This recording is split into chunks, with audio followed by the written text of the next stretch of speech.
Tú.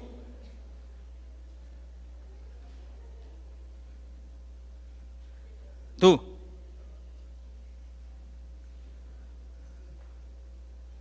Tú.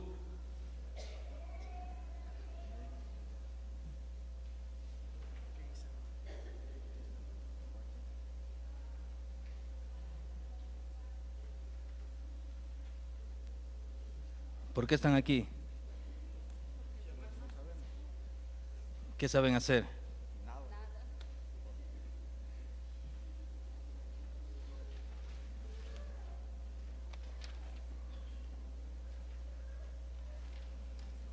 Ahora van a poder hacer algo. Alcen las manos. Salúdense. Ok. Cámbiense de lugar.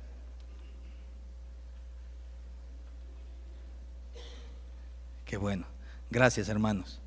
Tomen asiento.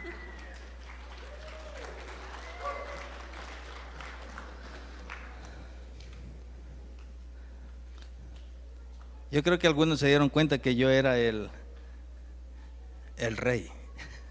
Y ellos hacían lo que yo les decía, ¿no es cierto? Estaba ejerciendo soberanía sobre ellos. Yo quiero ver una pregunta. Pues no sé si ustedes se han puesto a pensar, ¿cómo muestra Dios su soberanía sobre nosotros, sus hijos? Esa es la pregunta. ¿Cómo Dios muestra su soberanía sobre nosotros, sus hijos? Y en esta serie de Buscando un Rey vamos a buscar en Primera de Samuel capítulo 16, ¿sí? Yo creo que tenemos ahí Primera de Samuel capítulo 16. Todo el capítulo vamos a leerlo. Amén. ¿Sí? Así que vamos a leerlo ahí, si es que tienen su Biblia. Vamos a leer en todo el capítulo, son 22 versículos, ¿sí? Vamos a leer todos, ¿ok? Ustedes leen uno, yo leo el 2 y así sucesivamente, ¿ok? Entonces, ustedes empiezan con el 1, 1, 2, 3.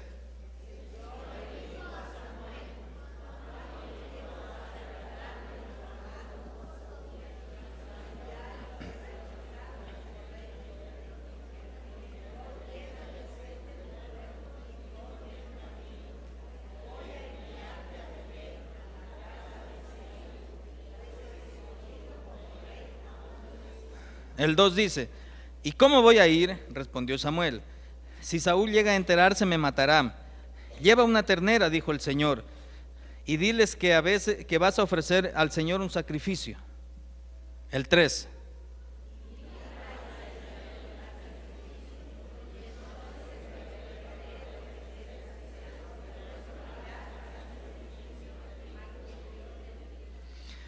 Samuel hizo lo que el Señor le mandó, lo que le mandó el Señor. Pero cuando llegó a Belén, los ancianos del pueblo lo recibieron con mucho temor. ¿Vienes en son de paz?, le preguntaron. El 5.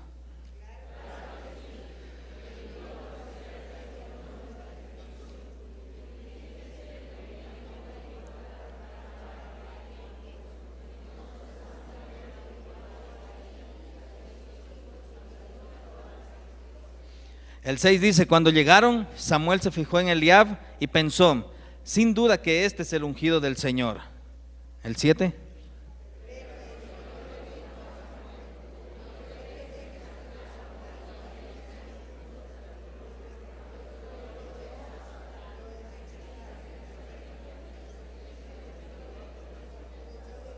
El 8 dice: entonces Isaí llamó a Abinadab para presentárselo a Samuel, pero Samuel dijo: a este no lo ha escogido el Señor. El 9.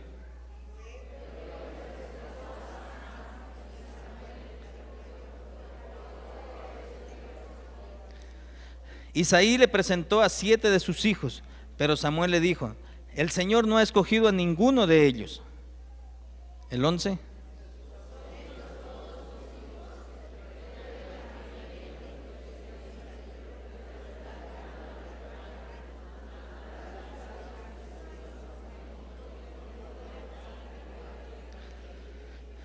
Isaí mandó a buscarlo y se lo trajeron. Era buen mozo, trigueño y de buena presencia. El Señor le dijo a Samuel: Este es, levántate y úngelo. El 13.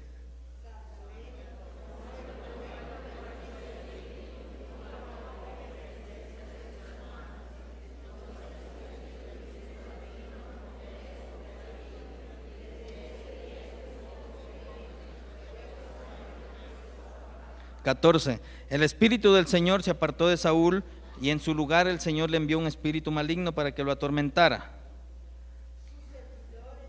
El 15.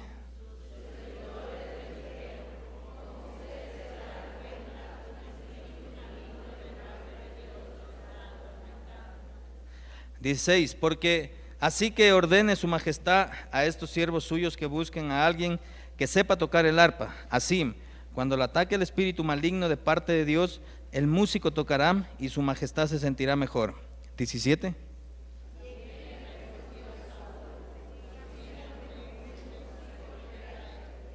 Uno de sus cortesanos sugirió: conozco a un muchacho que sabe tocar el arpa, es valiente, hábil guerrero, sabe expresarse y es de buena presencia. Además, el Señor está con él. Su padre es Isaí el de Belén. El 19.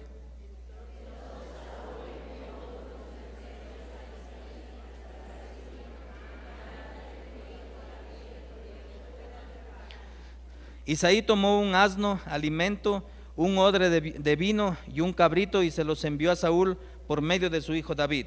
21.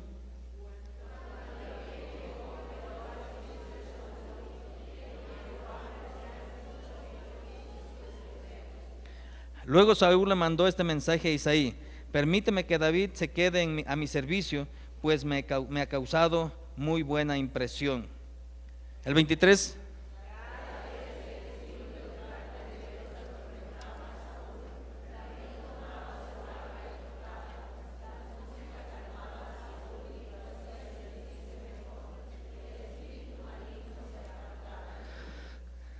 Todo este capítulo es acerca de la soberanía de Dios, ¿sí? Pero yo voy a ver solo 4 puntos, los más buenos. Todo es, si ustedes se ponen a ver, ¿sí? La primera muestra de la soberanía de Dios, Él escoge, ¿sí? Recordemos parte de la historia de lo que hemos leído en todo el capítulo, en todo el libro de 1 Samuel. Saúl es aprobado por Dios, pero fue una iniciativa humana del pueblo. Cuando leemos en 1 Samuel capítulo 8 versos 4 y 5, dicen que se reunieron los ancianos de Israel y fueron a Ramá para hablar con Samuel y le dijeron: tú has envejecido ya y tus hijos no siguen tu ejemplo, mejor danos un rey que nos gobierne como lo tienen las otras naciones. ¿De quién fue la iniciativa del rey? Del pueblo, ¿sí? Saúl era de la tribu de Benjamín.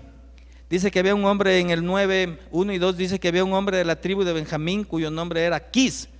Y en el verso 2 dice: Quis tenía un hijo llamado Saúl, que era buen mozo y apuesto como ningún otro israelita, tan alto que los demás apenas le llegaban al hombro, ¿sí? Impresionante el Samuel, ¿no es cierto? Por lo menos 2 metros, poniéndole que el resto medía 1,80, le daba hasta el hombro, dice. Y además tenía un físico impresionante. Wow, ¿sí? Benjaminista serían, y era una iniciativa del pueblo.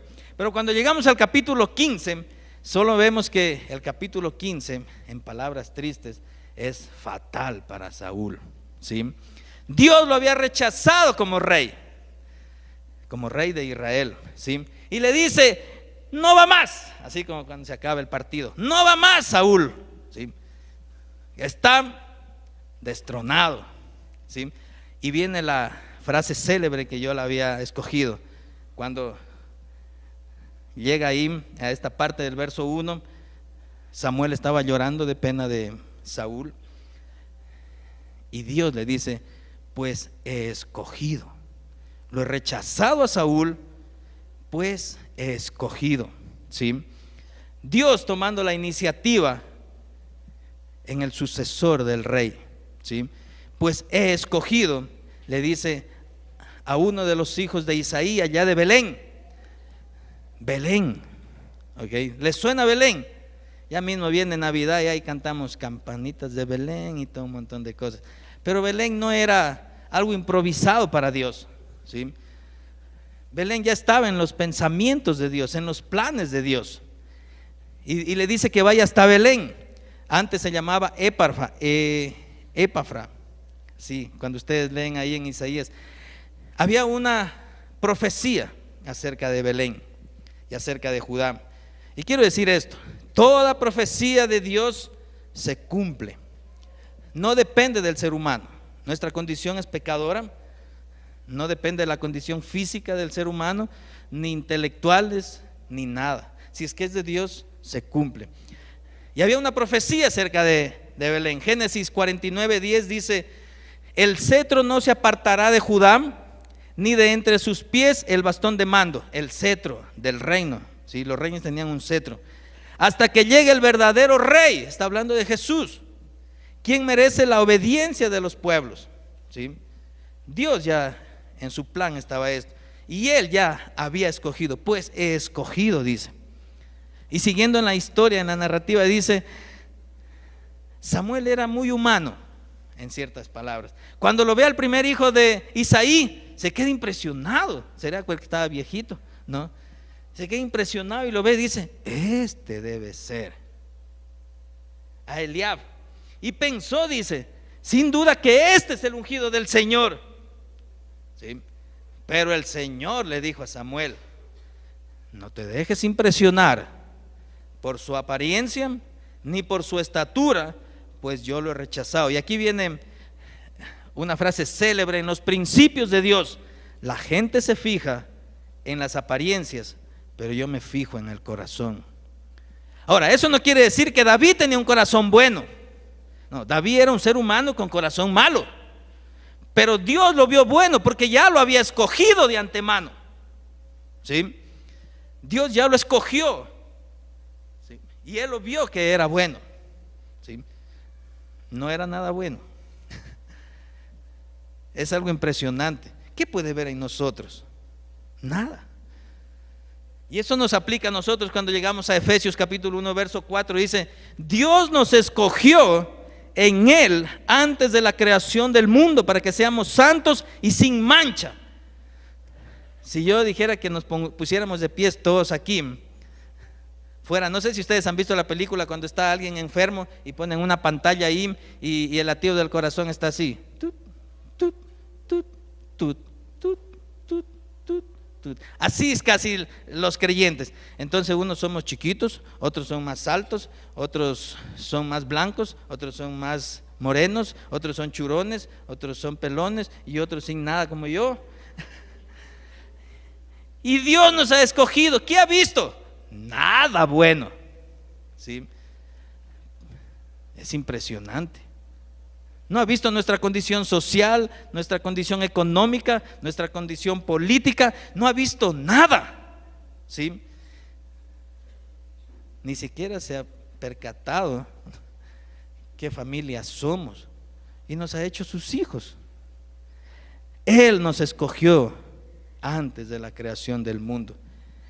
La primera muestra de la soberanía de Dios es que Él ha escogido. Y le dice a Samuel: pues he escogido. Él toma la iniciativa. Y después en Efesios usted solo puede ver lo que es el evangelio, ¿sí?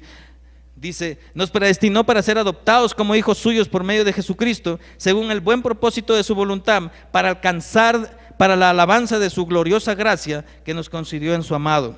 En Él, en Cristo, tenemos la redención mediante su sangre, el perdón de nuestros pecados conforme a las riquezas de la gracia. Eso es el evangelio, ¿sí?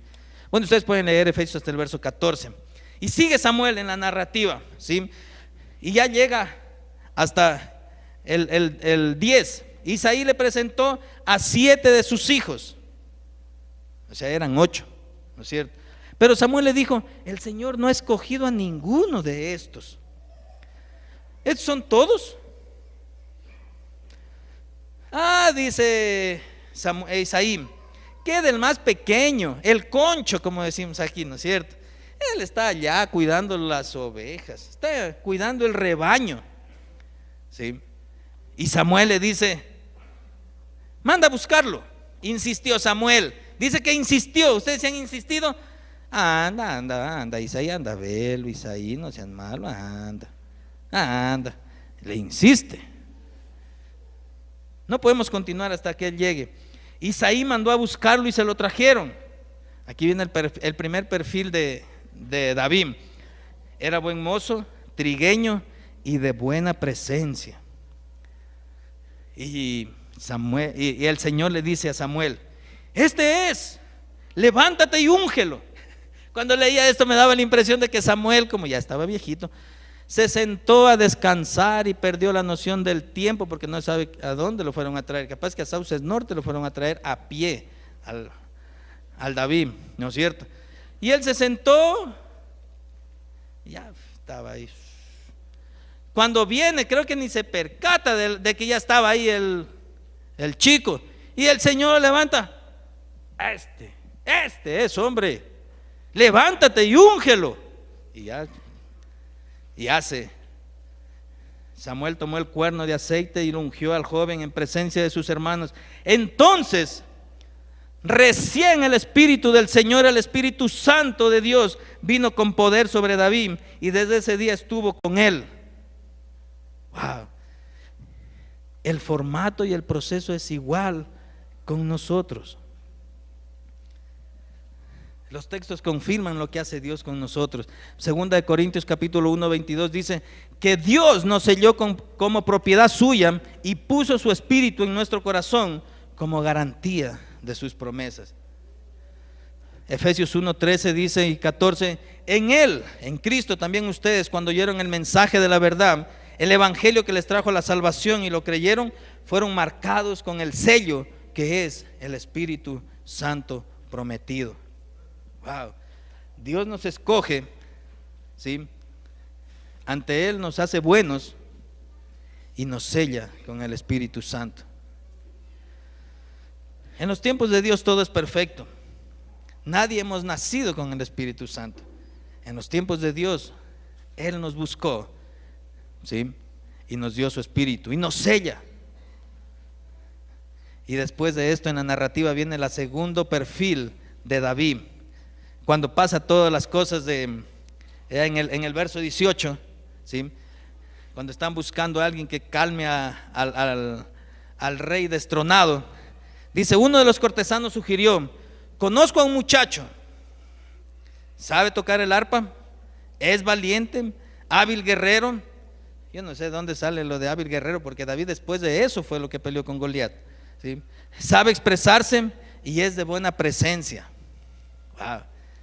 Y además, dice, le pone como un signo más, y además el Señor está con él. ¿A cuántos de nosotros nos contratan o nos han contratado porque el Señor está con nosotros? A nadie. Bueno, en la iglesia tal vez nos contratan que el Señor está con él, ¿no es cierto? No cuenta eso en el perfil cuando uno va a ser servidor público, ¿sí? ¿No es cierto? Solo falta ahí más bien otras cosas. Además el Señor está con él. Es impresionante esta descripción, la segunda descripción de David después de ser lleno del Espíritu Santo. Dios nos escoge, nos confirma y nos sella. Por eso es que debemos vivir para la gloria de Dios. Es la primera muestra como Dios muestra exactamente su soberanía sobre nosotros. Él nos escoge, ¿sí? La segunda muestra como Dios muestra la soberanía de Dios es de que Dios siempre nos da lo mejor. Y esto es algo impresionante. ¿Cuál es el hombre de Dios en este caso? Samuel. Era el profeta de Dios, ¿sí?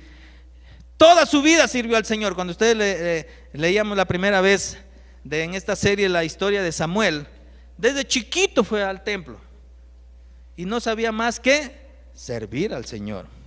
Había conducido desde su infancia, ¿okay? Y cuando llega al versículo 15, al capítulo 15, verso 35, Dios lo había rechazado a Saúl, y el hombre de Dios está triste, haciendo duelo y llorando. Solo muestra la realidad triste y calamitosa del ser humano, ¿sí? Y la realidad triste y calamitosa del ser humano no lo paran a Dios. Pero hay algunas cosas que Samuel estaba con dolor muy triste. La primera es que sí, me imagino que sí le causó dolor a Samuel, es cuando le piden el rey, ¿no es cierto? En el 8:4 le dicen: tú has envejecido. Wow, qué triste que nos digan que están viejos, ¿sí? Por eso es que a cierta edad ya no decimos, ya estás viejo. Pero a Samuel le dicen: ya has envejecido. Y lo más triste es: y tus hijos no han seguido el ejemplo tuyo. Wow, la pasó, ¿cierto? Pero lo que sí le causa dolor, él ve que ya no tiene sucesor. El pueblo le pide y Dios le dice: dales un rey. En el 15:23 le dice: y como tú has rechazado, en la conversa de Samuel con Saúl, tú has rechazado la palabra del Señor, el Señor te ha rechazado como rey. Eso le dolió más. ¿Quién va a sucederlo al profeta? Ya no hay, ¿sí? Y entonces Samuel está llorando, está con dolor. La realidad triste y calamitosa del ser humano le afectó y está llorando. Estaba frustrado, defraudado, dolido, ¿sí? Y viene la mano de Dios. Wow, a veces es más impresionante. Y Dios le dice en el mismo verso 1: qué bueno que estás llorando, sintiendo dolor. No es malo llorar, ¿sí? Y Dios le muestra, y ahí la palabra clave que yo había encontrado: mejor, le dice, ¿sí? Estás llorando por Saúl, ya deja de llorar. ¿Hasta cuándo vas a estar llorando? Mejor haz esto. Y Dios le muestra lo que es mejor. Nuestro Dios no se enferma con nuestras enfermedades ni flaquea con nuestras necesidades. Él siempre ha construido lo mejor para nosotros. Por eso no podemos vivir a veces toda la vida en duelo, ¿sí? Y yo había puesto aquí el Salmo 23. Yo creo que muchos lo saben. El Señor es ¿me falta todo? Nada me falta. En verdes pastos, junto a tranquilas aguas, me infunde nuevas fuerzas, me guía por amor. Aun si voy por valles tenebrosos, no temo, porque tú estás a mi lado, tu vara de pastor. Entonces, ¿qué es lo mejor? La mejor opción que Dios nos da. ¿Cuál creen que es la mejor opción que Dios nos da? ¿Seguir llorando? La mejor opción es Dios mismo, centrado en Dios. En palabras de Pablo, Filipenses 3:8 dice: es más, todo lo considero pérdida por razón del incomparable valor de conocer a Cristo Jesús. Pablo, un fariseo de fariseos, judío, educado a los pies de Gamaliel, ¿sí? Maestro de la ley, cuando encuentra a Cristo dice: todo eso es estiércol, dice. No traduzcan la palabra, estiércol, ¿sí? A fin de ganar a Cristo. ¿Qué es lo mejor de lo mejor? ¿Qué es lo mejor de lo mejor? ¿Qué? Cristo Jesús es lo mejor de lo mejor. Es Dios mismo. Así que no vivamos patinados en el dolor y la frustración, porque todos nos frustramos mutuamente. Yo he frustrado a muchos y muchos me han frustrado a mí. Yo he defraudado a muchos y muchos me han defraudado a mí. Así que todos somos la realidad calamitosa del ser humano. Pero Dios nos da lo mejor. Y lo mejor es Él mismo. Centrados en Dios. Pablo en Gálatas 2:20 dice: he sido crucificado con Cristo y ya no vivo yo, ¿sí? Cristo ahora vive en mí, y todo lo que vivo en el cuerpo lo vivo en la fe en el Hijo de Dios, que me amó y dio su vida por mí. Estar centrados en Dios, eso debe ser la razón de nuestra existencia, el centro de nuestra vida, de nuestras relaciones, de nuestro trabajo. Todo lo que involucra debe ser Dios mismo. A veces es medio, pero ¿cómo voy a hacer eso? Sí, hay cómo. ¿Cuál es el centro de tu vida? ¿Tú mismo? Algunos dirán sí. ¿Tu casa? ¿Tu carro? ¿Tus derechos? Es que son mis derechos. ¿Tus hijos? ¿O Dios? Tal vez algunos vamos a decir Dios, pero ¿qué es lo mejor?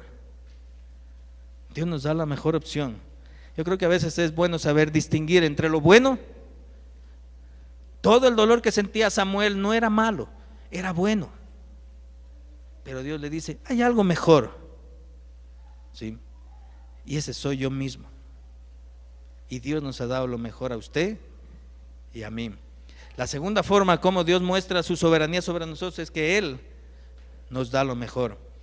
La tercera forma como Dios muestra la soberanía de Dios es que nos pone a su servicio. En el verso 21 dice: cuando David llegó, se puso al servicio de Saúl. Saúl era el rey, ¿no es cierto? Por lo menos legalmente, oficialmente, pero espiritual y moralmente era un rey destronado, ¿sí? Ya le habían dado la carta de que ya no es. Pero Dios lo trae al futuro rey y le dice: sírvelo a este rey destronado. ¿Ustedes lo harían? Yo no. ¿Cómo va a servirlo si ya se va? Ya se va en poco tiempo, ya se va a ir, ¿no es cierto? ¿Cómo va a servir a un rey destronado cuando yo voy a ser el rey? Y comienza a armar, ¿no es cierto? Así como aquí los políticos: ¿estás conmigo o no estás conmigo? Y si estás conmigo te vale 10. Dios nos ha llamado de las tinieblas a la luz para servir, ¿sí? Eso es impresionante. Servicio. Dios lo mete a David de una forma sobrenatural, impresionantemente, ¿sí?, al palacio, cuando él nunca ha pisado el palacio, solo ha pisado donde está el rebaño y su casa. Y como que le dice: ven para que pruebes que es vivir dentro del palacio. Y lo mete, ¿sí? David no entra por incógnito a serrucharle el piso al rey destronado, entra a servirle, ¿sí? Dios nos ha escogido, nos ha dado su espíritu, nos ha dado lo mejor de Él para servirle. Y servicio lo vemos en una sola dirección. Y yo había puesto aquí en mis notas: en una sola dirección con dos puntas, la una a Dios y la otra a los hermanos, ¿sí? Servicio. Marcos 10:45 dice: porque ni aun el Hijo del Hombre vino para que le sirvan, sino para servir, para dar su vida en rescate por muchos. El ejemplo es Jesús mismo. Gálatas 5:13 dice: les hablo así, hermanos, porque ustedes han sido llamados a ser libres, pero no se valgan de esa libertad para dar rienda suelta a sus pasiones. Más bien, sírvanse unos a otros en amor. Quien quiere servirme, dice Jesús en Juan 12:26, debe seguirme, y donde yo esté, allí estará mi siervo. A quien me sirva, mi Padre lo honrará. El Dios Padre Todopoderoso, ¿sí? ¿Cómo estamos sirviendo? Hay miles de formas de servir, ¿ok? Podemos servir visitando a la gente, pero no para chismear, para animar, ¿sí? Visitamos para ayudar a llevar las cargas unos con otros, como dice Gálatas. Visitamos a los hermanos enfermos, estamos sirviendo a Dios.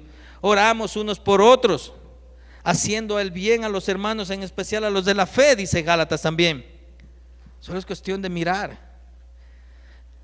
Hágase esta pregunta usted: ¿estoy sirviendo? En el gobierno de Dios no hay desempleados, es el único gobierno que no tiene desempleados. Todos sirven. No hay pipones, no hay burócratas, ni hay sindicalistas. Qué impresionante. Eso es lo mejor del gobierno de Dios, del reino de Dios. Todos tenemos trabajo, ¿sí? Así que, ¿cómo estamos sirviendo? ¿Cómo estamos sirviendo? Hay muchas formas de servir. Cuestión de abrir los ojos. La cuarta forma, como Dios muestra la soberanía de Dios sobre nosotros, nos permite responder, ¿sí?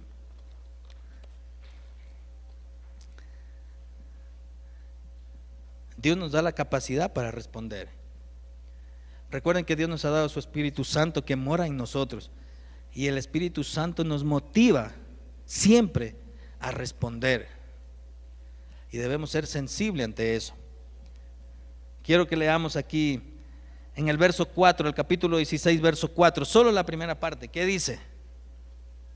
A ver, los que estamos despiertos. Samuel hizo lo que le mandó el Señor, ¿sí? Samuel hizo lo que le mandó el Señor. ¿Qué hizo? Lo que le mandó el Señor. Y este capítulo es impresionante porque yo había puesto: se mueve en un triángulo de mandato. Sí, un triángulo tiene 3 lados, ¿no es cierto? ¿Sí saben todos eso? Y a los que no me responden creo que están dormidos. ¿Sí saben que el triángulo tiene 3? En un lado es el primero que dice: el Señor le dijo a Samuel. Este es el primer lado. El segundo lado, en el verso 7, pero el Señor le dijo a Samuel. Y el tercer lado, en el verso 12, la final, el Señor le dijo a Samuel, ¿sí? No quiere nada que ver el triángulo, ni es una ilustración. 3 veces, toda la historia se desenvuelve en estos 3. El Señor le dijo al Samuel, y el Señor le dijo a Samuel, y el Señor le dijo a Samuel. Porque si no, Samuel, siendo tan humano, hubiera al primer hijo de Isaí le hubiera dicho: este es, trae para ungirlo, hombre, ¿cierto? El Señor le dijo a Samuel. Y el Señor siempre nos está motivando, nos está diciendo, nos está motivando a obedecerle, ¿sí? El estar centrado en Dios nos va a hacer que respondamos en obediencia, ¿sí? Cuando no estamos centrados en Dios, no vamos a obedecer, por supuesto. Ahora, ¿por qué digo que Dios nos da esa capacidad también? En Filipenses 2:12 dice, 2:13 dice: pues Dios es quien produce en ustedes tanto el querer como el hacer. Y Dios nos está haciendo producir eso, pero nosotros le decimos: uy, pero eso no es bueno para mí, Señor, voy a desobedecerte, ¿sí? Y el Señor le dijo a Samuel, y el Señor le dice a usted, y usted puede decir: y el Señor me dice a mí. Así. En palabras de Jesús dice: el que me ama obedecerá a mi palabra, y mi Padre lo amará, y haremos nuestra morada en él. Romanos 12:11 dice: nunca dejen de ser diligentes, antes bien sirvan al Señor con el fervor que da el Espíritu. El Espíritu está en nosotros y Él está motivándonos. Siempre nos motiva para responder a Dios, y vamos a responder en servicio y obediencia. Pero muchas veces, claro, cuando estoy centrado en mí, es que yo creo en Dios a mi manera, es que yo voy a hacer esto. Imagínense, con todo el poder de Dios, con toda su soberanía, con toda su majestuosidad y todo lo que Él es, Él nos está hablando. ¡Wow! ¡Qué impresionante! Que se acerque a nosotros, pecadores, y nos hable. ¿sí? ¿Cómo estamos respondiendo? ¿Cómo estamos respondiendo a ese Dios soberano que nos habla? Nos ha hablado, nos está hablando y nos seguirá hablando. Yo quiero que hagamos un ejercicio. Mire a su mano derecha, a la persona que está a su lado derecha. Okay. Y vamos diciéndole poco a poco esto. Si no se lo saben al versículo, con el un ojo pueden botarlo para acá para que miren y con el otro lo miran así al de al lado. Vamos a poner Marcos 12, 30 y 31, ¿sí? Y vamos a decirle así: ama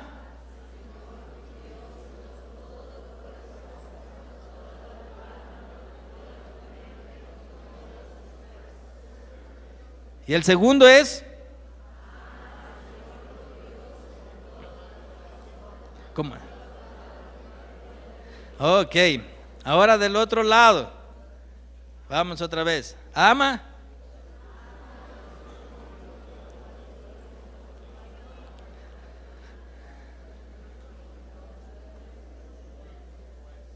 Ok, espero que sí le hayan dicho. Es lindo decirle a la gente que haga, ¿no es cierto?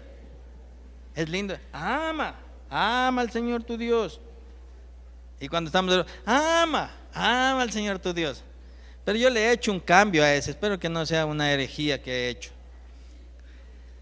Y vamos a decirle al Señor así. Ahora, ya no mira a los lados, solo ponga la mano en el corazón y diga: te amo, Señor, con todo, con toda y con todas. Ahora, para el prójimo no van a ser así, sino van a ser así. A todos. A mi prójimo. A ver, alcen la mano así, porque están hablando ya no de usted, están hablando del resto. A ver, mire a sus prójimos ahí al lado, atrás. Voy a amar a mi prójimo como a mí mismo. Uy, ya los puse en aprietos. Hasta yo me apreté ahí. Voy a amar a mis prójimos como a mí mismo, Dios mío santo. ¿Cómo estamos amando al Señor? ¿Cómo estamos respondiendo a Dios? Si usted sigue leyendo todo este capítulo, solo muestra la soberanía de Dios, ¿sí? ¿Sigue el Señor siendo el soberano sobre mi vida? ¿Es el soberano sobre mi vida? Qué bueno, vamos a orar, ¿sí? Pongámonos de pies.